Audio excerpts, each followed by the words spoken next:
வணக்கம். வேந்தரின் கண்ணுறங்கும் வேளை இரவு செய்திகளுக்காக காவேரி ஜெகநாதன். முதலில் தலைப்புச் செய்திகள். ஆளுநர் ரோசையா பதவிக்காலம் இன்றுடன் முடிந்தது. பொறுப்பு ஆளுநராக வித்யாசாகர் ராவ் நியமனம். தொழில்துறையில் 25,000 கோடி ரூபாய் முதலீடு பெறப்பட்டுள்ளது. முதல்வர் ஜெயலலிதா அறிவிப்பு. ஒருதலை காதலால் விபரீதம். பள்ளி ஆசிரியை வெட்டி கொலை, கொலையாளி தற்கொலை. தில்லி, ஹைதராபாத்தில் கொட்டி தீர்த்த கனமழை. போக்குவரத்து பாதிப்பால் இயல்பு வாழ்க்கை பாதிப்பு. டாடா நிறுவனத்திற்கு 1000 ஏக்கர் நில ஒதுக்கீடு செல்லாது. உச்சநீதிமன்றம் தீர்ப்பு. தமிழகத்தின் பொறுப்பு ஆளுநராக மகாராஷ்டிர மாநில ஆளுநர் வித்யாசாகர் ராவ் நியமிக்கப்பட்டுள்ளார். இதற்கான அறிவிப்பை குடியரசுத் தலைவர் மாளிகை வெளியிட்டுள்ளது. கடந்த 2011ஆம் ஆண்டு ஆகஸ்ட் மாதம் 31ஆம் தேதி தமிழக ஆளுநராக ரோசையா நியமிக்கப்பட்டார். அவருடைய 5 ஆண்டு பதவிக்காலம் இன்றுடன் முடிவடைகிறது. இதையடுத்து ரோசையாவின் பதவிக்காலம் நீட்டிக்கப்படுமா அல்லது தமிழகத்தின் புதிய ஆளுநராக யார் நியமிக்கப்படுவார் என்ற எதிர்பார்ப்பு நிலவி வந்தது. இந்நிலையில் மகாராஷ்டிர மாநில ஆளுநரான வித்யாசாகர் ராவ் தமிழகத்தின் பொறுப்பு ஆளுநராக நியமிக்கப்பட்டுள்ளார். மகாராஷ்டிர மாநிலத்துடன் சேர்த்து தமிழக ஆளுநர் பொறுப்பையும் அவர் கூடுதலாக கவனிப்பார். தமிழகத்திற்கு பொறுப்பு ஆளுநர் நியமிக்கப்பட்டுள்ளதால் ரோசையா ஆளுநர் பதவியில் இருந்து விடுவிக்கப்படுகிறார். உலக முதலீட்டாளர்கள் மாநாட்டில் ஏற்பட்ட புரிந்துணர்வு ஒப்பந்தங்கள் வாயிலாக தமிழகத்தில் இதுவரை 25,000 கோடி ரூபாய் அளவிற்கு முதலீடுகள் பெறப்பட்டுள்ளதாக முதல்வர் ஜெயலலிதா அறிவித்துள்ளார். தமிழக சட்டப்பேரவையில் தொழில்துறை, வணிக வரித்துறை, கால்நடை பராமரிப்புத்துறை மற்றும் வேளாண் துறைகள் தொடர்பாக விதி எண் 110 கீழ் புதிய அறிவிப்புகளை வெளியிட்டு முதல்வர் பேசினார். அப்போது பேசிய அவர், உலக முதலீட்டாளர் மாநாட்டில் 98 புரிந்துணர்வு ஒப்பந்தங்கள் மேற்கொள்ளப்பட்டதாகவும் அதில் 64 நிறுவனங்கள் 87,082 கோடி மதிப்பில் தொழில் தொடங்குவதற்கான பணிகளை தொடங்கியுள்ளதாகவும் குறிப்பிட்டார். ஸ்ரீபெரும்புத்தூரில் சிப்காட் வானூர்தி பூங்காவில் 30 கோடி ரூபாய் மதிப்பில் அடிப்படை கட்டமைப்புகள் மேம்படுத்தப்படும் எனவும் முதல்வர் அறிவித்தார். சென்னை தரமணியில் 20 கோடி ரூபாய் மதிப்பில் உயிரி தொழில்நுட்ப அபிவிருத்தி மையம் அமைக்கப்படும் எனவும் முதல்வர் ஜெயலலிதா குறிப்பிட்டார். இது தவிர பல்வேறு வளர்ச்சி திட்டங்கள் குறித்தும் அறிவிப்புகளையும் முதல்வர் வெளியிட்டார். உலக முதலீட்டாளர்கள் மாநாட்டில் கையெழுத்திடப்பட்ட புரிந்துணர்வு ஒப்பந்தங்களில் இதுவரை 64 நிறுவனங்கள் 87,062 கோடி ரூபாய் முதலீட்டில் தொழில் துவங்குவதற்கான பணிகளை துவங்கிவிட்டன. அவை இதுவரை 25,020 கோடியே 48 லட்சம் ரூபாய் அளவிற்கு முதலீடு செய்துள்ளன. தமிழகத்தில் 10 குதிரை திறன் கொண்ட சூரிய சக்தியால் இயங்கும் வேளாண் மோட்டார்களுக்கு 80% மானியம் வழங்கப்படும் என முதல்வர் ஜெயலலிதா அறிவித்துள்ளார். இந்த ஆண்டு வேளாண் நடவு இயந்திரங்களுக்கு 31 கோடி ரூபாய் வரை மானியம் அளிக்கப்படும் என்றும் அவர் தெரிவித்தார். 10 குதிரை திறன் கொண்ட சூரிய சக்தியால் இயங்கும் மோட்டார் பம்பு செட்டுகளுக்கு 80% மானியம் வழங்கப்படும். 500 விவசாயிகள் பயனடையும் வகையில் 21 கோடியே 90 லட்சம் ரூபாய் செலவில் இத்திட்டம் செயல்படுத்தப்படும். நெல் நடவு எந்திரங்கள், பவர் டில்லர், சுழற் கலப்பை, களை எடுக்கும் கருவிகள், டிராக்டர் மற்றும் பவர் டில்லரால் இயக்கப்படும் கருவிகள் உள்ளிட்ட பல்வேறு வேளாண் எந்திரங்களை விவசாயிகள் வாங்க நடப்பாண்டில் 31 கோடியே 6 லட்சம் ரூபாய் மானியம் வழங்கப்படும். கால்நடை பராமரிப்பு துறை தொடர்பான புதிய அறிவிப்புகளையும் முதல்வர் ஜெயலலிதா வெளியிட்டார். ராணிப்பேட்டையில் உள்ள கால்நடை நோய் தடுப்பு மருந்து நிலைய வளாகத்தில் இயங்கி வரும் அடைப்பான் நோய் தடுப்பு ஆய்வகம் 36 கோடியே 66 லட்சம் செலவில் நல்உற்பத்தி தரத்திற்கு உயர்த்தப்படும் என்பன உள்ளிட்ட பல அறிவிப்புகளையும் முதல்வர் ஜெயலலிதா வெளியிட்டார். ராணிப்பேட்டையில் உள்ள கால்நடை நோய் தடுப்பு மருந்து நிலைய வளாகத்தில் அடைப்பான் நோய் தடுப்பூசி ஆய்வகம் ஒன்று இயங்கி வருகிறது. இந்த ஆய்வகம் நல் உற்பத்தி தரம், அதாவது குட் மேனுஃபேக்சரிங் பிராக்டிசஸ் தரத்திற்கு உயர்த்தப்படும். இப்பணிகள் 36 கோடியே 66 லட்சம் ரூபாய் மதிப்பீட்டில் மேற்கொள்ளப்படும். அதிமுக அரசு பொறுப்பேற்று இன்று 100 நாள் நிறைவு பெறுவதை ஒட்டி சட்டப்பேரவை வளாகம் முழுவதும் வண்ண மலர்களால் அலங்கரிக்கப்பட்டிருந்தது. அதிமுக தொடர்ந்து 2வது முறையாக ஆட்சியில் அமர்ந்துள்ளது. கடந்த மே மாதம் 23ஆம் தேதி ஜெயலலிதா 6வது முறையாக தமிழக முதல்வராக பதவியேற்றார். அதிமுக அரசு பதவியேற்று இன்றுடன் 100 நாட்கள் ஆகின்றன. தற்பொழுது சட்டப்பேரவை கூட்டம் நடைபெற்று வருவதால் 100வது நாளை சிறப்பிக்கும் வகையில் பேரவை வாயிலில் வாழை தோரணங்கள் கட்டப்பட்டிருந்தன. பேரவை வளாகம் முழுவதும் வண்ண மலர்களால் அழகுற அலங்கரிக்கப்பட்டிருந்தன. இந்த அலங்காரங்கள் காண்போரை கவரும் வகையில் இருந்தது. அரசின் விரைவான நடவடிக்கைகளால் தமிழகத்தில் டெங்கு காய்ச்சல் கட்டுப்படுத்தப்பட்டுள்ளதாக மக்கள் நல்வாழ்வுத்துறை அமைச்சர் விஜயபாஸ்கர் பேரவையில் இன்று தெரிவித்தார். இன்றைய சட்டப்பேரவை கூட்டத்தில் திருவள்ளூர் பேரவை திமுக உறுப்பினர் ராஜேந்திரன் டெங்கு காய்ச்சல் தொடர்பான சிறப்பு கவன ஈர்ப்பு தீர்மானம் கொண்டு வந்தார். குறிப்பாக திருவள்ளூர் மாவட்டத்தில் டெங்குவின் பாதிப்பு அதிகம் உள்ளதாக பேசிய ராஜேந்திரன், டெங்குவால் உயிரிழந்த 7 பேருக்கு நிவாரணம் வழங்கப்படுமா என்றும் கேள்வி எழுப்பினார். அதற்கு பதிலளித்து பேசிய மக்கள் நல்வாழ்வுத்துறை அமைச்சர் விஜயபாஸ்கர், டெங்குவை கட்டுப்படுத்த போர்க்கால அடிப்படையில் நடவடிக்கைகள் எடுக்கப்பட்டுள்ளதாகவும் இதனால் அது கட்டுப்படுத்தப்பட்டுள்ளதாகவும் தெரிவித்தார். மேலும் டெங்கு அறிகுறியுடன் அனுமதிக்கப்பட்ட 58 பேரில் 50 பேர் குணமடைந்து வீடு திரும்பியுள்ளதாகவும் அமைச்சர் விஜயபாஸ்கர் தெரிவித்தார். திருவள்ளூர் மாவட்டத்தில் டெங்கு காய்ச்சல் போன்ற அனைத்து காய்ச்சல்களும் முழு கட்டுப்பாட்டில் இருக்கின்றன. அரசு தேவையான அத்தனை நடவடிக்கை எடுத்தப்படுகிறது. உள்ளாட்சித்துறையோடு இணைந்து 526 கிராம ஊராட்சிகளில் 10 பேரூராட்சிகளில் 5 நகராட்சிகளில் நோய் தடுப்பு நடவடிக்கைகள், மாஸ் கிளீனிங் ப்ரோக்ராம் போன்ற அனைத்து பணிகளும் வேகமாக துரிதமாக நடைபெற்று வருகின்றன. தமிழ்நாடு முழுக்க மாவட்ட ஆட்சித்தலைவர்களுக்கு அறிவுறுத்தப்பட்டு தேவையான முன்னெச்சரிக்கை நடவடிக்கை சிறப்பாக எடுக்கப்பட்டு வருகிறது. டெங்கு காய்ச்சல் உள்ளிட்ட அனைத்து தொற்று நோய்களும் கட்டுக்குள்ளே இருக்கிறது என்பதை பேரவைத் தலைவராக உறுப்பினருக்கு தெரிவித்துக் கொள்கின்றேன். தூத்துக்குடியில் கிறிஸ்தவ தேவாலயத்தில் தனியார் பள்ளி ஆசிரியை வெட்டி படுகொலை செய்யப்பட்ட சம்பவம் அப்பகுதியில் பரபரப்பை ஏற்படுத்தியுள்ளது. தூத்துக்குடி இந்திரா நகரைச் சேர்ந்த நியூமன் என்பவரது மகளான பிரான்சினா சந்தை சாலையில் உள்ள தனியார் மழலையர் பள்ளியில் ஆசிரியராக பணியாற்றி வந்தார். இவர் வழிபாட்டிற்காக தேவாலயம் சென்றபோது இதே பகுதியைச் சேர்ந்த ஜிஹன் கேம்ஸ் என்ற நபர் அவரை சரமாரியாக வெட்டிவிட்டு தப்பிச் சென்றார். இதையடுத்து மருத்துவமனையில் அனுமதிக்கப்பட்ட அவர் சிகிச்சை பலனின்றி பலியானார். இதனிடையே ஆசிரியையை வெட்டிவிட்டு சென்ற ஜிஹன் மணல் தெருவில் உள்ள ஒரு வீட்டில் தூக்கிட்டு தற்கொலை செய்து கொண்டார். காதலை ஏற்க மறுத்ததால் ஆசிரியர் ஜிஹன் கொலை செய்ததாக கூறப்படுகின்றது. இது தொடர்பாக காவல்துறையினர் விசாரணை மேற்கொண்டுள்ளனர். மேற்குவங்க மாநிலத்தில் டாடாவின் நானோ கார் நிறுவனத்திற்காக 1000 ஏக்கர் விவசாய நிலம் ஒதுக்கப்பட்டது தொடர்பான ஒப்பந்தம் செல்லாது என உச்சநீதிமன்றம் தீர்ப்பளித்துள்ளது. இந்த தீர்ப்பை மாநில முதல்வர் மமதா பானர்ஜி வரவேற்றுள்ளார். மேற்கு வங்கத்தில் கடந்த 2006ஆம் ஆண்டு இடதுசாரி முன்னணி ஆட்சியில் இருந்தபோது டாடாவின் நானோ கார் நிறுவனம் அமைக்க சிங்கூர் கிராமத்தில் 1000 ஏக்கர் நிலம் கையகப்படுத்தப்பட்டது. இதை எதிர்த்து விவசாயிகள் போராட்டம் நடத்தினர். அப்போதைய எதிர்க்கட்சித் தலைவரான மமதா பானர்ஜி தலைமையில் திரிணாமுல் காங்கிரசாரும் நிலம் ஒப்படைப்புக்கு எதிர்ப்பு தெரிவித்து போராட்டம் நடத்தினர். இதையடுத்து நானோ கார் நிறுவனம் குஜராத்திற்கு இடமாற்றம் செய்யப்பட்டது. இந்நிலையில் இதுகுறித்து நடைபெற்று வந்த வழக்கு விசாரணையில் டாடா நிறுவனத்திற்கு 1000 ஏக்கர் நிலம் கையகப்படுத்தப்படுவது தொடர்பான ஒப்பந்தம் செல்லாது என தீர்ப்பளித்துள்ளது. கையகப்படுத்தப்பட்ட நிலங்களை 12 வார காலத்திற்குள் ஒப்படைக்க வேண்டும் என்றும் உச்சநீதிமன்றம் உத்தரவிட்டது. உச்சநீதிமன்ற தீர்ப்பிற்கு மேற்கு வங்க அரசு வரவேற்பு தெரிவித்துள்ளது. सिंगूर का जमीन लिया, जमीन का जो हुआ इलीगल है। जो हम लोग बोला था, जो हम लोग का लीडर बोला था, 10 बरस इसको पॉलिटिकल फाइट था और लीगल बैटल भी था। इसको सुप्रीम कोर्ट अप्रूव किया है। हम लोग बहुत खुश है। தில்லியில் பெய்த கனமழை காரணமாக ஆங்காங்கே பல மணி நேரத்திற்கு போக்குவரத்து பாதிப்பு ஏற்பட்டது. இதனால் பொதுமக்களின் இயல்பு வாழ்க்கை பாதிக்கப்பட்டது. தில்லியில் கடந்த திங்கட்கிழமை முதல் மழை விட்டு பெய்து வந்தது. இந்நிலையில் இன்று காலையில் இருந்து நகரின் பல்வேறு பகுதிகளில் கனமழை கொட்டி தீர்த்தது. இதனால் அரவிந்தர் மார்க், ரிங் ரோடு, லோதி சாலை, விஜய் சதுக்கம், சரோஜினி நகர், சாதிக் நகர், லாலா லஜபதி நகர், ஆசாத் மார்க் ரயில்வே பாலம் போன்ற பகுதிகளில் மழைநீர் தேங்கியுள்ளது. இதனால் அப்பகுதிகளில் பலத்த போக்குவரத்து பாதிப்பு ஏற்பட்டது. இடுப்பளவு தண்ணீரில் மக்கள் நடந்து சென்றனர். வாகனங்கள் பெருமளவு நீரில் மூழ்கி மிதந்து சென்றன. வாகனங்கள் பல மணி நேரம் வரிசையில் காத்திருக்க வேண்டிய நிலை ஏற்பட்டது. இதனால் பள்ளிக்கு செல்வோரும் பணிக்கு செல்வோரும் வெகுவாக பாதிக்கப்பட்டனர். காவலர்கள் போக்குவரத்தை சீர் செய்யும் முயற்சியில் ஈடுபட்டனர். இதேபோல் ஹைதராபாத்திலும் கனமழை கொட்டி தீர்த்ததால் மக்களின் இயல்பு வாழ்க்கை பாதிக்கப்பட்டது.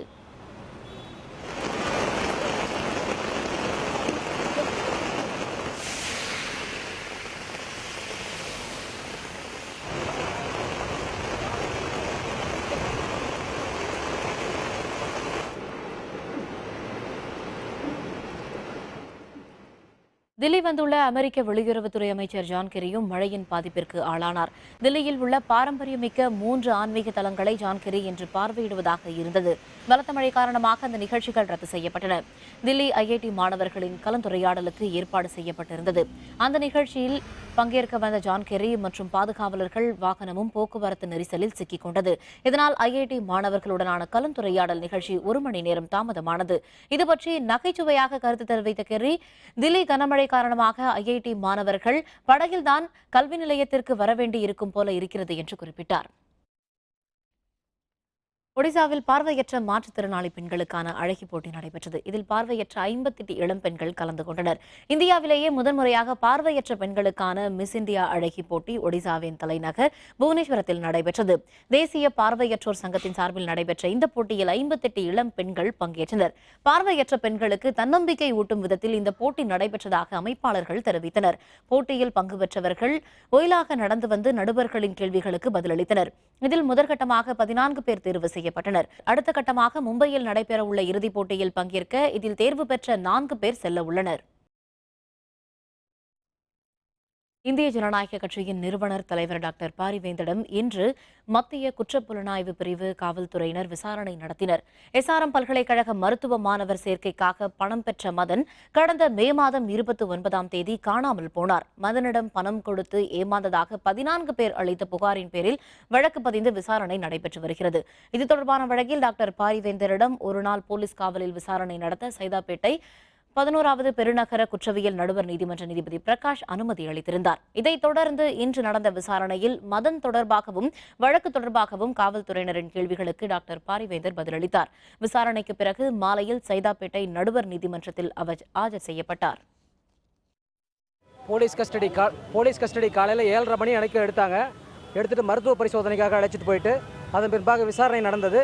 மீண்டும் மாலை 5:30 மணிக்கு 11வது மெட்ரோபாலிட்டன் மேஜிஸ்ட்ரேட் கோர்ட்டில் கொண்டு வந்து திரும்பவும் வேந்தர் அவர்களை மேஜிஸ்ட்ரேட் முன்னிலையில் ஆஜர்படுத்தினாங்க. எந்த விதமான எக்ஸ்டென்ஷனும் போலீஸ் கேட்கல.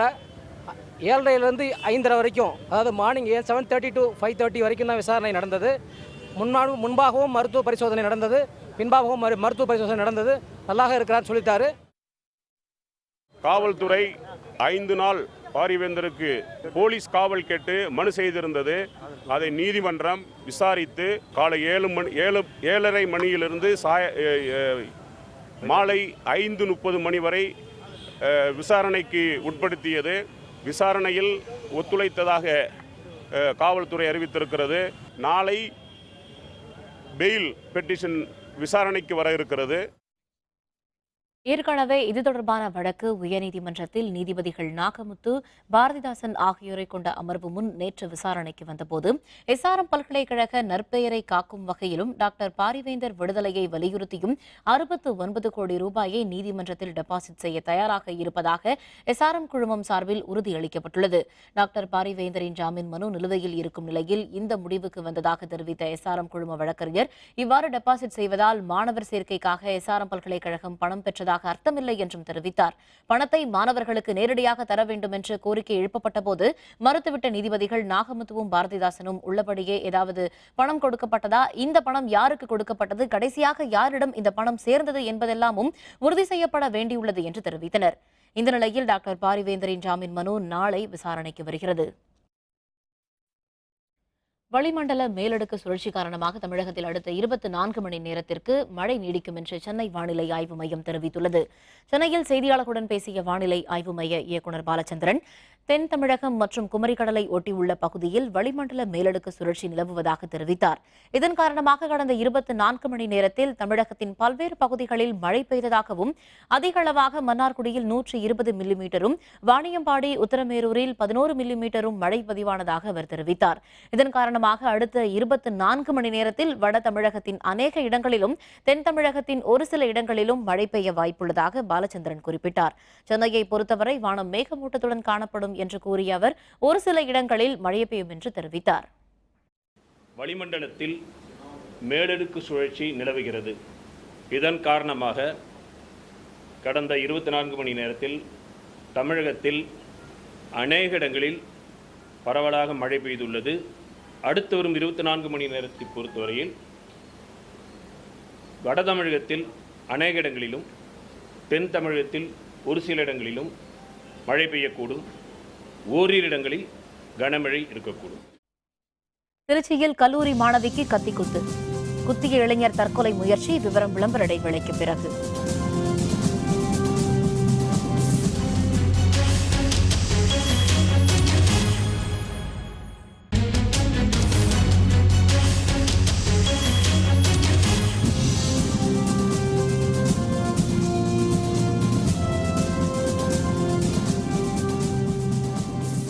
செய்திகள் தொடர்கின்றன. மாநில நலனில் அனைத்து கட்சிகளும் ஒன்றிணைந்து செயல்பட வேண்டும் என்று மதிமுக பொதுச் செயலர் வைகோ வலியுறுத்தியுள்ளார். பேரறிஞர் அண்ணாவின் பிறந்தநாள் விழா பொதுக்கூட்டம் வரும் 15ஆம் தேதி மதிமுக சார்பில் திருச்சியில் நடைபெறவுள்ளது. இதையொட்டி பொதுக்கூட்டம் நடைபெறவுள்ள தென்னூர் உழவர் சந்தை மைதானத்தை மாவட்ட நிர்வாகிகளுடன் மதிமுக பொதுச் செயலர் வைகோ பார்வையிட்டார். பின்னர் செய்தியாளர்களுடன் பேசிய அவர், நதிநீர் பிரச்சினையில் மத்திய அரசு ஓரவஞ்சனையாக செயல்படுகிறது என்று கூறினார். மாநிலத்தின் நலன் சார்ந்த பிரச்சினைகளுக்கு அனைத்து அரசியல் கட்சிகளும் ஒன்றிணைந்து போராடாவிட்டால் தமிழகத்தின் விவசாயம் பெரிதும் பாதிக்கப்படும் என்று வைகோ குறிப்பிட்டார். ஒரு மாநிலம் இப்படி மத்திய அரசாங்கத்தினுடைய இறையாண்மை ஒருமைப்பாட்டுக்கு விரோதமாக செயல்பட்டு கொண்டிருக்கிற பொழுது நாங்க கேரளா கடிதம் எழுதினோம், பதில் வரலன்னு சொல்லி மத்திய சர்க்கார்ல இதுக்கு அனுமதி கொடுத்திருப்பது அநியாயம். மத்திய அரசு தொடர்ந்து இப்படிப்பட்ட நதிநீர் பிரச்சனைகளிலே ஓரவஞ்சகமாகவே நடந்து கொள்கிறது என்பதற்கு சரியான அத்தாட்சி.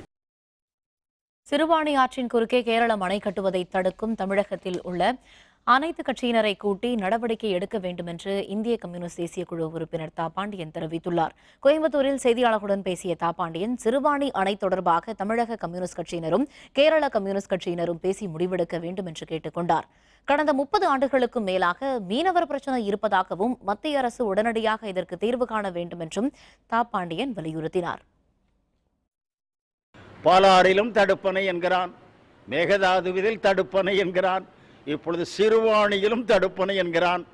இது கோயம்புத்தூரை முதலிலே கடுமையாக பாதிக்கும்.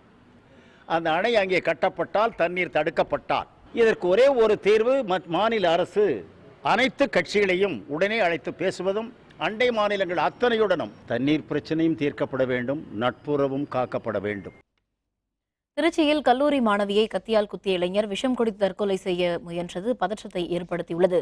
திருச்சி பிச்சாண்டவர் கோவில் பகுதியைச் சேர்ந்த கல்லூரி மாணவி மோனிகா சத்திரம் பேருந்து நிலையம் அருகே உள்ள தனியார் கல்லூரியில் படித்து வந்த இவர் இன்று கல்லூரி முடிந்து வீடு திரும்பிய போது சமயபுரம் எண் 1 டோல்கேட் அருகே பாலகுரு என்ற இளைஞர் மோனிகாவை சராமாரியாக கத்தியால் குத்திவிட்டு தப்பி ஓடினார். 8 இடங்களில் கத்திக்குத்துடன் துடிதுடித்த மோனிகாவை அக்கம் பக்கத்தினர் திருச்சி அரசு தலைமை மருத்துவமனையில் சேர்த்தனர். இதனிடையே மோனிகாவை கத்தியால் குத்திய இளைஞர் பாலகுரு விஷம் அருந்தி தற்கொலைக்கு முயன்று தனியார் மருத்துவமனையில் அனுமதிக்கப்பட்டுள்ளார். மோனிகாவின் தாய் ஃபாத்திமா திருச்சி கண்டோன்மென்ட் காவல் நிலைய உதவி ஆய்வாளர் ஆவார். மோனிகாவின் தந்தையும் காவல்துறையில் பணிபுரிகிறார். கல்லூரி மாணவியை இளைஞர் கத்தியால் குத்தியது திருச்சி முழுவதும் பதற்றத்தை ஏற்படுத்தியுள்ளது. வேலூர் அருகே குட்டையில் தவறி விழுந்த குழந்தையை காப்பாற்ற சென்ற தாயும் குழந்தையுடன் சேர்ந்து பலியானார். வேலூர் மாவட்டம் கேவிக்குப்பம் அடுத்த வடதங்கால் கிராமத்தைச் சேர்ந்தவர் ஆதிலட்சுமி. செங்கல் சூளை தொழிலாளியான இவர் நேற்று செங்கல் சூளை அருகே தனது ஆண் குழந்தையை விளையாட விட்டுவிட்டு வேலைக்கு சென்றார். அப்போது அங்குள்ள குட்டையில் குழந்தை தவறி விழுந்தது. அதை பார்த்து அதிர்ந்து போன ஆதிலட்சுமி குழந்தையை காப்பாற்ற குட்டையில் குதித்தார். ஆனால் நீச்சல் தெரியாததால் அவரும் தண்ணீரில் மூழ்கி பலியானார். இருவரது உடல்களையும் அங்கிருந்தவர்கள் மீட்டு மருத்துவமனைக்கு அனுப்பி வைத்தனர். தாயும் குழந்தையும் பலியான சம்பவம் அந்த பகுதியில் பெரும் சோகத்தை ஏற்படுத்தியுள்ளது. ஆண்டிப்பட்டி கடமலை குண்டு பகுதியில் வன காவலர்களால் பாலியல் தொல்லைக்கு உள்ளான பழங்குடியின பெண்களுக்கு இழப்பீடு வழங்க தேசிய பழங்குடியினர் ஆணையம் உத்தரவிட்டுள்ளது. தேனி மாவட்டம் ஆண்டிப்பட்டி அருகே உள்ள வருசநாடு கடமலை குண்டு பகுதியில் உள்ள மேற்கு தொடர்ச்சி மலைப்பகுதியில் மலைவாழ் மக்கள் வசித்து வருகின்றனர். கடந்த மாதம் 28ஆம் தேதி கண்டமனூர் வனச்சரகத்திற்கு உட்பட்ட மலைவாழ் மக்கள் சுருளி மலைப்பகுதியில் இருந்து தேன் மற்றும் கிழங்குகளை சேகரித்துக் கொண்டு திரும்பினர். அப்போது தடுத்து நிறுத்திய வனத்துறையினரின் அவர்களை தாக்கியதுடன் பொய் வழக்கு போட்டு சிறையில் அடைத்துள்ளதாகவும் கூறப்படுகிறது. இதனிடையே மேகமலை வனச்சரக அலுவலகத்தை சூறையாடியதாக பழங்குடியினத்தைச் சேர்ந்த ஐயனார், சூர்யா, சேகர் உள்ளிட்ட 6 பேர் மீது வழக்கு பதிவு செய்யப்பட்டது. இந்நிலையில் இதுகுறித்து தேனி மாவட்ட ஆட்சியரிடம் தில்லியில் விசாரணை நடத்திய தேசிய பழங்குடியினர் வாரியம் பாதிக்கப்பட்டவர்களுக்கு இழப்பீடு வழங்க உத்தரவிட்டது. மேலும் சிறப்பு புலனாய்வு குழு அமைத்து விசாரணையை 1 மாதத்திற்குள் முடிக்கவும் உத்தரவிடப்பட்டுள்ளது. சென்னையில் ஏடிஎம் மையத்தில் பணம் நிரப்புவதற்காக கொண்டு செல்லப்பட்ட வாகனத்தை கடத்தி அதில் இருந்து 30 லட்சம் ரூபாய் கொள்ளையடித்தது தொடர்பாக இருவரை காவல்துறையினர் கைது செய்துள்ளனர். சென்னை மண்ணடியில் வடக்கு கடற்கரை காவல் நிலையத்தின் அருகே உள்ள ஏடிஎம் மையத்தில் பணம் நிரப்பிக் கொண்டிருந்த போது அதன் அருகே வாகனத்தை நிறுத்தியிருந்தனர். அப்போது ஓட்டுநரின் வாகனத்தை திசை திருப்பிய சிலர் பணத்துடன் வாகனத்தை கடத்திச் சென்றனர். இதுபற்றி தகவல் அறிந்த காவல்துறையினர் நடத்திய தேடுதல் வேட்டையில் கடத்தப்பட்ட வாகனம் ராயபுரம் மாதாக்கோவில் தெருவில் கண்டுபிடிக்கப்பட்டது. எனினும் அதில் இருந்த 30 லட்சம் ரூபாயை கொள்ளையடித்துவிட்டு கொள்ளையர்கள் தப்பிச் சென்றது தெரியவந்தது. இது தொடர்பாக வாகன ஓட்டுநர் நாராயணன், பாதுகாவலர் சுரேந்தர் மற்றும் பணம் நிரப்பும் அலுவலர் ஆனந்தன் ஆகியோரிடம் காவல்துறையினர் முனைப்புடன் விசாரணை நடத்தினர். கொள்ளை சம்பவத்தில் ஈடுபட்டவர்களை 12 தனிப்படைகளை அமைத்து காவல்துறையினர் தேடி வருகின்றனர். இதனிடையே பணத்தை கொள்ளையடித்தது தொடர்பாக ராஜேஷ், லிங்கம் ஆகிய இருவரை கைது செய்து அவர்களிடமிருந்து 26 லட்சம் ரூபாயை காவல்துறையினர் பறிமுதல் செய்துள்ளனர். சீர்காழி அருகே தொடக்க வேளாண்மை கூட்டுறவு வங்கியில் 24 லட்சம் ரூபாய் முறைகேட்டில் ஈடுபட்ட கூட்டுறவு வங்கி தலைவர் உட்பட 3 பேரை காவல்துறையினர் கைது செய்தனர். நாகப்பட்டினம் மாவட்டம் சீர்காழி அருகே திருவாலி கிராமத்தில் அரசு தொடக்க வேளாண்மை கூட்டுறவு கடன் சங்கம் இயங்கி வருகிறது. இந்த சங்கத்தில் முறைகேடு நடப்பதாக வந்த தகவலை அடுத்து விசாரணை குழு அமைக்கப்பட்டது. இந்த விசாரணையில் கட்டடம் கட்டியது, சுய உதவி குழுக்களுக்கு கடன் வழங்குவது மற்றும் அங்காடிகளில் இருந்து செலுத்தப்பட்ட தொகையில் 24 லட்சம் முறைகேடு நடந்திருப்பது தெரியவந்தது. இதனைத் தொடர்ந்து புலனாய்வு பிரிவு காவல்துறையினர் தொடக்க வேளாண்மை கூட்டுறவு கடன் சங்க தலைவரும் அதிமுக உறுப்பினருமான திருமாறன் உட்பட 3 பேரை கைது செய்தனர். ஏழை மக்களுக்காகவும் சுதந்திரத்தை பெற்றுத்தரவும் அயராத உழைத்தவர் பசும்பொன் முத்துராமலிங்க தேவர் என்று மத்திய பாதுகாப்புத்துறை இணையமைச்சர் சுபாஷ் ராம்ராவ் குறிப்பிட்டுள்ளார். சுதந்திர போராட்ட வீரர் முத்துராமலிங்க தேவரை சிறப்பு செய்யும் விதமாக பசும்பொன்னில் உள்ள அவரது நினைவிடத்தில் மத்திய பாதுகாப்புத்துறை இணை அமைச்சர் சுபாஷ் ராம்ராவ் மலர் வளையம் வைத்து அஞ்சலி செலுத்தினார். பின்னர் செய்தியாளர்களுடன் பேசிய அவர், பிரதமர் நரேந்திர மோடியின் அறிவுறுத்தலின் பேரில் சுதந்திர போராட்ட தியாகிகளின் ஊர்களுக்கு நேரில் சென்று சிறப்பு செய்து வருகிறோம் என்று குறிப்பிட்டார். People of this country, youth of this country must know the freedom fighters like Muthuramalingam Thevar, because the way he has led life, because he was born in the very rich family, he himself was rich, but he dedicated his life to the welfare of the poor people and the true nationality. கரூரில் வகுப்பறையில் கொலை செய்யப்பட்ட மாணவி சோனாலியின் உடலை அரசு அலுவலர்கள் நடத்திய சமரச பேச்சுவார்த்தைக்கு பிறகு உறவினர்கள் பெற்றுக் கொண்டனர். கரூரில் தனியார் பொறியியல் கல்லூரி ஒன்றில் 3ஆம் ஆண்டு பயின்ற சோனாலியை அதே கல்லூரியில் படித்து வந்த இடைநீக்கம் செய்யப்பட்ட மாணவர் உதயகுமார் வகுப்பறையிலேயே கட்டையால் தாக்கினார். இந்த தாக்குதலில் பலத்த காயமுற்ற மாணவி மதுரையில் தனியார் மருத்துவமனையில் சேர்க்கப்பட்டு பின்னர் உயிரிழந்தார். மாணவியின் உடல் மதுரையில் அரசு மருத்துவமனையில் வைக்கப்பட்டிருந்தது. இந்த நிலையில் கொலை செய்யப்பட்ட மாணவியின் குடும்பத்திற்கு கல்லூரி நிர்வாகம் உரிய நிவாரணம் வழங்க வேண்டும் என்றும் அதுவரை உடலை வாங்கப் போவதில்லை என்றும் தெரிவித்து உறவினர்கள் போராட்டத்தில் ஈடுபட்டனர். இதனையடுத்து காவல்துறையினரும் அரசு அலுவலர்களும் பேச்சுவார்த்தை நடத்திய பின் கொலையுண்ட மாணவியின் உடலை உறவினர்கள் பெற்றுக் கொண்டனர். இலங்கை கடற்படையினரால் கைப்பற்றப்பட்ட 100க்கும் மேற்பட்ட விசைப்படகுகளை விடுவிக்க கோரி ராமேஸ்வரம் மீனவர்கள் நாளை முதல் காலவரம்பற்ற வேலைநிறுத்தத்தில் ஈடுபட உள்ளனர். இலங்கை வசம் உள்ள தமிழக மீனவர்களின் விசைப்படகுகளை விடுவிக்க கோரி தொடர்ந்து வலியுறுத்தியும் மத்திய அரசு எந்தவித நடவடிக்கையும் எடுக்கவில்லை என்றும், இதனால் மீனவர்களின் வாழ்வாதாரம் பெரிதும் பாதிக்கப்பட்டுள்ளது என்றும் இன்று ராமேஸ்வரத்தில் நடந்த ஆலோசனைக் கூட்டத்தில் தெரிவிக்கப்பட்டது. நாளை முதல் காலவரம்பற்ற வேலைநிறுத்தமும் 2ஆம் தேதி கடலுக்குள் இறங்கும் போராட்டமும் நடத்த உள்ளதாக மீனவ சங்கங்கள் தெரிவித்தன. இலங்கை கடற்படையால் மூழ்கடிக்கப்பட்ட 18 படகுகளுக்கு 2 ஆண்டுகளாக இதுவரை எந்த விதமான நிவாரணம் கொடுக்கவில்லை. பாரம்பரியா மீன்பிடிச்ச பகுதியில் மீனவர்கள் மீன் பிடிக்க முடியவில்லை. இதையெல்லாம் காரணம் காட்டி இன்று ராமேஸ்வரத்திலே அனைத்து விசைப்படகு மீனவர் சங்க கூட்டம் நடந்துச்சு. இந்த கூட்டத்தில் நாளை முதல் எல்லா படகுகளும் வேலை நிறுத்தத்தில் ஈடுபடு என்று தெரியப்படுத்திக் கொள்ளப்பட்டிருக்கிறது. கரூர் அருகே சொந்த வீட்டில் பெற்ற தாயின் நகையை திருடிய மகனை காவல்துறையினர் கைது செய்தனர். கரூர் மாவட்டம் அரவக்குறிச்சி அருகே பள்ளிவாசல் தெருவைச் சேர்ந்தவர் பைரோஜா பேகம். இவர் வெளியூர் சென்றபோது அவரது முன்பக்க கதவை உடைத்த அடையாளம் தெரியாத நபர்கள் பீரோவில் இருந்த 92 சவரன் தங்க நகைகளை திருடிச் சென்றனர். இதுகுறித்து வழக்கு பதிவு செய்து காவல்துறையினர் விசாரணை மேற்கொண்டு வந்தனர். அப்போது உடுமலைப்பேட்டையில் வசிக்கும் பைரோஜாவின் மூத்த மகன் சையத் சலீம் என்பவரே 92 சவரன் தங்க நகைகளை திருடியது தெரியவந்தது. இதனைத் தொடர்ந்து அவரை கைது செய்த காவல்துறை அவரிடம் விசாரணை மேற்கொண்டதில் தனது மனைவிக்கும் தனது தாயாருக்கும் இடையே அடிக்கடி ஏற்படும் வீட்டு பிரச்சனையில் தாயார் பைரோஜா பேகத்தை மிரட்டவே நகைகளை திருடியதாக விசாரணையில் தெரிவித்தார். நகைகளை திருடிய சம்பவத்தில் ஈடுபட்ட சையத் சலீம் சிறையில் அடைக்கப்பட்டார். வைரோஜா பேகம் அப்படின்ற அம்மாவோட வீட்டில் ஒரு 92 சவரன் நகைகள் காணாமல் போச்சு அப்படின்னு ஒரு கம்ப்ளைண்ட் வந்தது. இதில் எங்களுடைய தனிப்படையினர் வந்து அதை புலன் விசாரணை செய்தனர். அந்த விசாரணையின் அடிப்படையில் அந்த வைரோஸ் பேகம் என்பவருடைய மகன், மூத்த மகனே இந்த குற்றச்சம்பவத்தில் ஈடுபட்டிருப்பதை நாங்கள் கண்டுபிடித்தோம். ஆதார் அட்டை எடுக்க அலைக்கழிக்கப்படுவதை கண்டித்து புதுக்கோட்டை மாவட்ட ஆட்சியர் இல்லத்தை முற்றுகையிட்டு பொதுமக்கள் போராட்டம் நடத்தினர். அரசின் பல்வேறு உதவிகளை பெறுவதற்கு ஆதார் அட்டை கட்டாயமாக்கப்பட்டு வருகிறது. இந்த நிலையில் புதுக்கோட்டை வட்டாட்சியர் அலுவலக பணியாளர்கள் ஆதார் அட்டை எடுக்க வருபவர்களை அலைய விடுவதாக புகார் எழுந்துள்ளது. இதனை கண்டித்து பாதிக்கப்பட்ட பொதுமக்கள் மாவட்ட ஆட்சியர் இல்லத்தை முற்றுகையிட்டு போராட்டம் நடத்தினர். காவல்துறையினர் பேச்சுவார்த்தை நடத்தியதை அடுத்து போராட்டம் விலக்கிக் கொள்ளப்பட்டது. குழந்தைகளுக்கு வந்து இப்போ ஆதார் அட்டை வந்து ஸ்கூலில் கேட்டிருக்காங்க. அதனால் வந்து இப்போ 2 நாளாக நாங்கள் வந்து இங்கே தாலுகா ஆஃபீஸுக்கு வந்துட்டுருக்கோம். அதனால் திரும்ப எல்லாருமே வந்து நாங்கள் இன்றைக்கி இப்போ இதே மாதிரி அலைஞ்சிட்டு இருக்க முடியாது. பெரியவங்க எல்லாருமே எல்லா தரப்பு மக்களுமே வந்திருக்காங்க. அதனால் இதுக்கு ஒரு நிரந்தர தீர்வு வேணும். அப்படி இல்லைனா ஒரு ஊராட்சிக்கு அப்படி மாதிரி ஏதோ ஒரு லீவ் டயத்தில் அது மாதிரி எங்களுக்கு வந்து எடுத்து கொடுத்து இதுக்கு அரசாங்க நடவடிக்கை எடுக்கணும்னு நாங்கள் கேட்டுக்கிறோம். புதுச்சேரி அரசு தாக்கல் செய்த பட்ஜெட்டில் மக்கள் நலத்திட்டங்கள் எதுவும் இல்லை என்று கூறி பாரதிய ஜனதா கட்சியினர் பட்ஜெட் நகலை எரித்து போராட்டத்தில் ஈடுபட்டனர். புதுச்சேரி நேரு வீதி, காந்தி வீதி சந்திப்பில் நடைபெற்ற இந்த போராட்டத்தில் எந்த ஒரு தொலைநோக்கு திட்டமும் இல்லாமல் காங்கிரஸ் கட்சியின் சட்டப்பேரவை உறுப்பினர்கள் பயனடையும் வகையில் புதிய மதுக்கடைகளுக்கு அனுமதி வழங்கப்பட்டுள்ளதாக அவர்கள் குற்றம் சாட்டினர். மேலும் புதுச்சேரி அரசுக்கு எதிராக பாரதிய ஜனதா கட்சியினர் முழக்கங்களை எழுப்பினர்.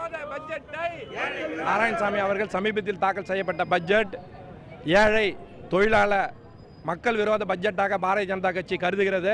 தேர்தல் வாக்குறுதியை ஒன்று கூட நிறைவேற்றவில்லை. புதிய மதுக்கடைகளுடைய அறிவிப்பு இன்றைய மக்கள் மனதில் மிகப்பெரிய துரோகத்தை நாராயணசாமி அவர்கள் இழைத்துள்ளார். விடுதலை போராட்ட வீரர் சேகுதம்பி பாவலரின் 143வது பிறந்தநாள் விழா கன்னியாகுமரி மாவட்டம் இடலாக்குடியில் இன்று கொண்டாடப்பட்டது. விடுதலை போராட்ட வீரரும் தமிழ் புலவரும் தசாவதானி என்று போற்றப்படுபவருமான சேகுதம்பி பாவலரின் 143வது பிறந்த நாள் இன்று கன்னியாகுமரி மாவட்டம் இடலாக்குடியில் அரசு விழாவாக கொண்டாடப்பட்டது. இடலாக்குடியில் உள்ள தனியார் பள்ளி ஒன்றில் அவருடைய உருவப்படத்தினை மாவட்ட ஆட்சியர் சஜன் சிங் சவான் திறந்து வைத்தார். அவரது பிறந்த நாளை ஒட்டி மாணவ மாணவியருக்கு நடத்தப்பட்ட போட்டிகளில் வெற்றி பெற்றவர்களுக்கு பரிசுகள் வழங்கப்பட்டன. இந்நிலையில் இந்த நிகழ்ச்சியில் அரசு அலுவலர்கள், தமிழ் ஆர்வலர்கள் உள்ளிட்ட திரளானோர் கலந்து கொண்டனர். சதாவதானி சேகுதம்பி பாவலர் என்ற தமிழ் அறிஞருக்கு தமிழ்நாடு அரசு அவரை பெருமைப்படுத்தி அவருக்கு ஒரு நினைவு மண்டபத்தையும் எழுப்பி ஆண்டுதோறும் அவருடைய விழா தமிழ்நாடு அரசின் சார்பிலே பிறந்தநாள் விழா கொண்டாடப்பட வேண்டும் என்று சொல்லியது. அதுபோல இன்றைக்கு 143வது பிறந்தநாள் விழாவை மாவட்ட ஆட்சித்தலைவர் அவருடைய தலைமையிலே கொண்டாடி இருக்கிறோம். நாமக்கல்லில் ரசாயன கலவையில் செய்யப்பட்ட விநாயகர் சிலைகள் அதிக அளவில் விற்பனைக்கு வைக்கப்பட்டு வருவதாக புகார் எழுந்துள்ளது. வரும் 5ஆம் தேதி விநாயகர் சதுர்த்தி விழா கொண்டாடப்படுவதை ஒட்டி சிலை விற்பனை மும்முரமாக நடைபெற்று வருகிறது. நாமக்கல் பகுதியில் விற்பனைக்காக வைக்கப்பட்டுள்ள பெரும்பாலான சிலைகள் ரசாயன கலவை கொண்டு செய்யப்பட்டுள்ளதாக சமூக ஆர்வலர்கள் தெரிவித்துள்ளனர். கிழங்கு மாவின் விலை அதிகமாக உள்ளதால் சிலை தயாரிப்பாளர்கள் அதனை பயன்படுத்துவதில்லை என்றும், எனவே ரசாயன கலவை கொண்டு செய்யப்பட்ட அத்தகைய சிலைகளை மாசு கட்டுப்பாட்டு வாரியம் ஆய்வு செய்து தடை செய்ய வேண்டும் என்றும் அவர்கள் கோரிக்கை விடுத்துள்ளனர். விநாயகர் சதுர்த்தியில் வந்து ஒவ்வொரு விநாயகர் சிலைகளும் எல்லா கவர்மெண்ட் நினச்சிட்டு இருக்கு கிழங்கு மாவில் தான் செய்கிறாங்க அப்படின்ட்டு. கிழங்கு மாவில் செய்ய போகிறது ஒரு கிடையாதுங்க. அதில் ரசாயன கலந்து தான் பண்ணுறாங்க. ஒரு கிழங்கு மாவனுடைய ஒரு மூட்டையினோட விலை 2500 ரூபா. ஒரு மூட்டையில் வந்து ஒரு விநாயகர் சிலை செய்ய முடியாது. அதனால் இந்த பாலித்தீன் இதை வந்து மிக்ஸ் பண்ணி தான் விநாயகர் சிலைகள் செய்கிறாங்க. அதை விற்பனை வரதுக்கு முன்னாடி மாசு கட்டுப்பாடு தலையிட்டு தடுக்கணும். மதுரை மாவட்டம் முழுவதும் பரவலாக பெய்த மழையால் பொதுமக்கள் மகிழ்ச்சி அடைந்துள்ளனர். மதுரை மாவட்டத்தில் கடந்த சில நாட்களாக கடும் வெயில் மக்களை வாட்டி வதைத்து வந்தது. இந்த நிலையில் இன்று மாலை 5 மணியில் இருந்து சுமார் அரை மணி நேரத்திற்கும் மேலாக நல்ல மழை பெய்தது. மதுரை நகர் பகுதி, திருமங்கலம், வாடிப்பட்டி, தெப்பக்குளம் உள்ளிட்ட பகுதிகளில் பரவலாக மழை பெய்தது. இன்று காலை முதல் வானம் மேகமூட்டத்துடன் காணப்பட்டாலும் மாலையில் தான் மழை பெய்ய தொடங்கியது. இதனால் மக்கள் மகிழ்ச்சி அடைந்தனர். திருச்செந்தூர் அருள்மிகு சுப்பிரமணிய சுவாமி கோவிலில் நடைபெற்ற ஆவணி தேரோட்ட விழாவில் திரளான பக்தர்கள் பங்கேற்று தேரை வடம் பிடித்து இழுத்தனர். முருகப்பெருமானின் அறுபடை வீடுகளில் 2ஆம் படை வீடான திருச்செந்தூரில் ஆவணி திருவிழா கடந்த 22ஆம் தேதி கொடியேற்றத்துடன் தொடங்கியது. இதையடுத்து நாள்தோறும் பல்வேறு வாகனங்களில் வீதி உலா வந்த சுவாமி பக்தர்களுக்கு அருள் பாலித்தார்.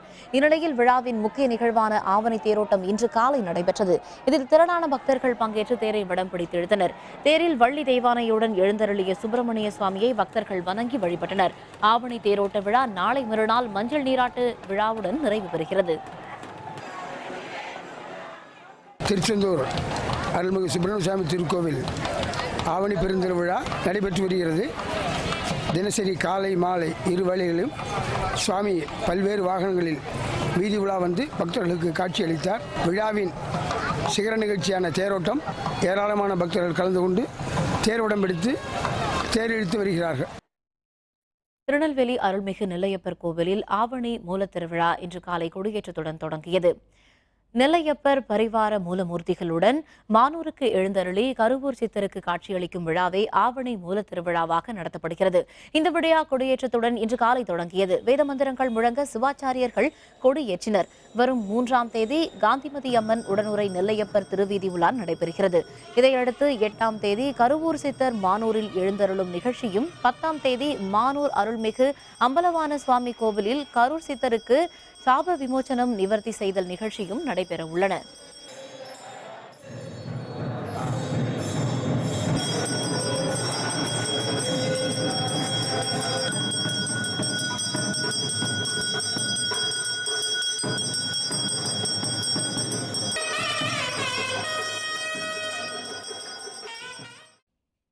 பழமையின் பெருமையை போற்றும் நமது பைந்தமிழ் நாட்டில் பழம்பெரும் தொழில்கள் பலவும் நலிந்தே வருகிறது. இப்படி ஒன்றுதான் ஆபரணங்களுக்கான கற்களுக்கு பட்டை தீட்டும் தொழில். இது பற்றி இன்றைய வேந்தர் சிறப்பு செய்திகளில். பண்டைய காலத்தில் ரோமானியர்களுடன் ஏற்பட்ட வணிக தொடர்பால் ஈரோடு மாவட்டம் சென்னிமலையை அடுத்த கொடுமணல் தலைசிறந்த வணிக நகரமாக விளங்கியிருக்கிறது. தங்க ஆபரணங்கள், பவளம், வைரம், வைடூரியம், ரத்தின கற்கள் வரை இங்கு கொண்டுவரப்பட்டு வடிவமைக்கப்பட்டு பல்வேறு நாடுகளுக்கு ஏற்றுமதி செய்யப்பட்ட சான்று கிடைத்துள்ளதாக தெரிவிக்கின்றனர் வரலாற்று ஆய்வாளர்கள். இவ்வாறு பல ஆண்டுகளாக கற்களுக்கு பட்டை தீட்டும் குடும்பங்கள் திருப்பூர் மாவட்டம் காங்கேயம், சிவன்மலை, படியூர் உள்ளிட்ட பகுதிகளில் இன்றும் அந்த தொழிலில் ஈடுபட்டுள்ள போதிலும் போதிய வருமானம் இல்லை என்று வேதனை தெரிவிக்கின்றனர். வடநாட்டிலிருந்து இங்கு கற்களை கொண்டு வந்து ஏற்றுமதி செய்யப்பட்டது. ஆனால் இன்று இங்கிருந்து வாங்கிட்டு போய் வடநாட்டில் அவர்கள் பட்டை தீட்டப்பட்டு அவர்கள் அதை விற்கும் பொழுது அவர்களுக்கு நிறைய லாபம் கிடைக்கிறது.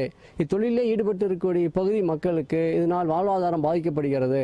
இங்கேயே விலைகள் கிடைக்கும்படி செய்தால் இத்தொழில் மீண்டும் பாதுகாக்கப்படும்.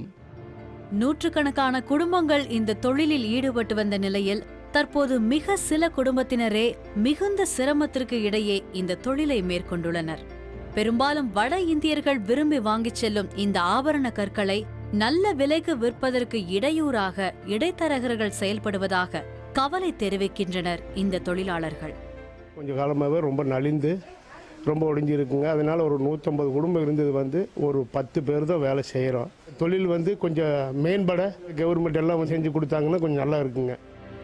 கற்களை வெட்டி எடுக்க கனிம வளத்துறையினரின் கெடுபிடி மற்றும் இடைத்தரகர்களின் தலையீட்டால் போதிய வருமானம் இல்லாத காரணத்தால் பாரம்பரியமாக செய்து வந்த தொழிலை பலர் கைவிட்டுள்ளனர். எனினும் தங்களது முன்னோர்கள் கற்றுத்தந்த தொழிலை திறம்பட செய்து அவர்களின் பெருமையை பறைசாற்றுவதாக தெரிவிக்கின்றனர் சிலர். நாங்கள் இது பாசி, தோடு, கம்மல் இதுக்கெல்லாம் செஞ்சு கொடுக்குறோம். கரண்ட் பில் எச்சு வருது. எங்களால் அதுவும் கூட கட்டறதுக்கு முடியாமல் தொழில் நலிஞ்சு போயிருக்கு. எங்களுக்கு தகுந்த கூலி கிடைக்கிறதில்ல. அதனால் எங்களுக்கு கவர்மெண்டில் ஏதோ ஒரு பார்த்து எங்களுக்கு நல்ல உதவி செய்யும். வடநாட்டை சேர்ந்தவங்க தான் இந்த தொழில் விரும்பி வாங்குவாங்க. ஆனால் அவங்க நேரடியாக எங்ககிட்ட வர முடியாமல் பல தரகர்கள் மூலியமாக வாங்கி அவங்க விட்ட வாங்கிக்கிறாங்க. ஆனால் அங்கே தரும்போது என்ன ஆச்சுன்னா எங்களுக்கு சரி வர கூலியே வரமாட்டேங்குது. இதை எப்படியாவது கவர்மெண்ட்டு கொஞ்சம் கண்ணுங்கிறது காட்டி எங்கள் தொழிலை எப்படியாவது கொஞ்சம் இம்ப்ரூவ் பண்ணி வச்சா ரொம்ப நல்லா இருக்கும். இன்றளவும் பெரிய நகைக்கடைகளில் விற்கப்படும் ஆபரணங்களில் பதிக்கப்பட்டுள்ள நவரத்ன கற்கள் இதுபோன்ற கைவினை கலைஞர்களால் உருவாக்கப்பட்டவைதான் என்பதை மறுக்க முடியாது. எனினும் நேரடியாக விற்பனை செய்ய இயலாத காரணத்தால் லாபம் கிடைப்பதில்லை என கூறும் தொழிலாளர்கள் தாங்கள் பட்டை தீட்டும் கற்களை பூம்புகார் விற்பனை நிலையங்கள் மூலம் விற்கவும் அயல் நாடுகளுக்கு ஏற்றுமதி செய்யவும் தமிழக அரசு நடவடிக்கை மேற்கொள்ள வேண்டும் என கேட்டுக்கொண்டுள்ளனர். வேந்தர் செய்திகளுக்காக திருப்பூரிலிருந்து ஆ. சிவகிருஷ்ணன். ஜப்பானை தாக்கிய சூறாவளி, 10க்கும் மேற்பட்டோர் பலி. விவரம் விளம்பர இடைவேளைக்கு பிறகு.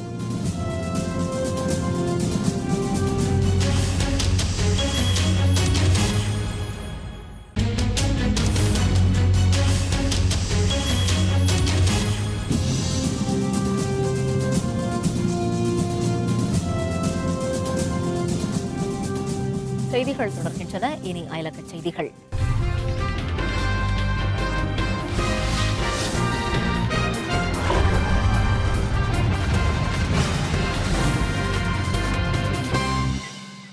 ஜப்பானை தாக்கிய லைன்ஸ்ராக் சூறாவளி காற்று மற்றும் மழை வெள்ளத்தில் சிக்கி 11 பேர் பலியானார்கள். ஜப்பான் தலைநகரம் டோக்கியோ இந்த சூறாவளியில் இருந்து தப்பியது.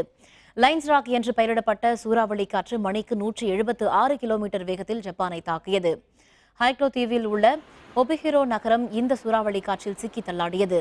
சூறாவளியுடன் பலத்த மழையும் பெய்ததால் நகரில் வெள்ளம் பெருக்கி பாலங்கள் தகர்ந்தன. இந்த சூறாவளி மற்றும் மழை வெள்ளத்தில் சிக்கி 11 பேர் பலியானார்கள். சூறாவளி காரணமாக 100 விமான சேவைகள் ரத்து செய்யப்பட்டன. லைன்ஸ்ராக் சூறாவளி காற்றில் இருந்து தலைநகர் டோக்கியோ தப்பிய நிலையில் சூறாவளி தற்பொழுது வடக்கு ஜப்பானை நோக்கி மேலும் முன்னேறி வருகிறது.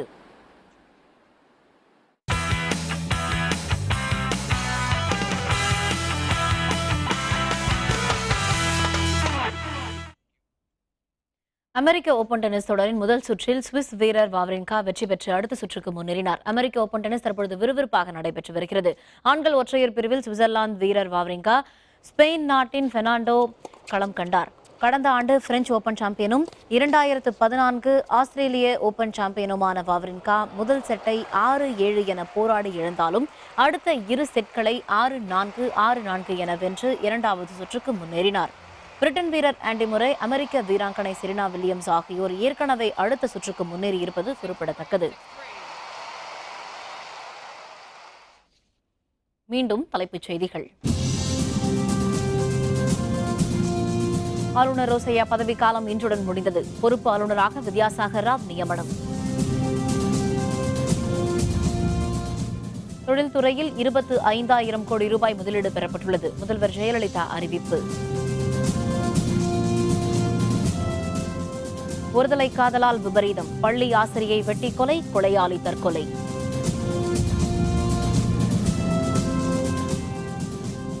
தில்லி, ஹைதராபாத்தில் கொட்டி தீர்த்த கனமழை, போக்குவரத்து பாதிப்பால் இயல்பு வாழ்க்கை பாதிப்பு. டாடா நிறுவனத்திற்கு 1000 ஏக்கர் நில ஒதுக்கீடு செல்லாது, உச்சநீதிமன்றம் தீர்ப்பு. இத்துடன் வேந்தரின் கண்ணுறங்கும் வேளை இரவு செய்திகள் நிறைவடைந்தன. மீண்டும் நாளை காலை 8 மணிக்கு இளங்கதிர் காலை செய்திகளில் சந்திப்போம். வணக்கம்.